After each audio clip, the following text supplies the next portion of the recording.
ছিল ধর্ম প্রচারের কাজ কি? তো উত্তরদাতা বলছে যে ধর্ম প্রচার করা হলো ফরজে কিফায়া। আর ওই ফতোয়ার কিতাবে লিখে ফেলছে, ওইটা ছাপাই গেছে। এখন উনি দুনিয়া থেকে চলে গেছেন, এখন ওনার নাম নিয়ে বলতেছি যে অমুক মুফতি সাহেব বলছে তবলিগ হলো ফরজে কিফায়া। শুনতেছেন আপনার কি বলতেছি? আমি এই ঘটনা বলার জন্য ঘটনা বলতেছি না, আরো কিছু বলার জন্য বলতেছি। ভিডিও করতেছে কি তুলো সারু আগে এনে মুসদ্দার বুঝি দেখলে তুলি।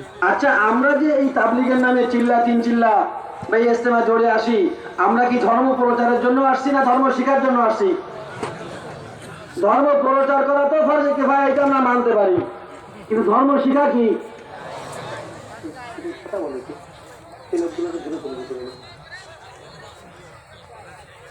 বুঝে বাদ দাও। আপনারা কি এই জায়গায় মানুষকে ধর্ম শিখাতে আসছেন না শিখতে আসছেন?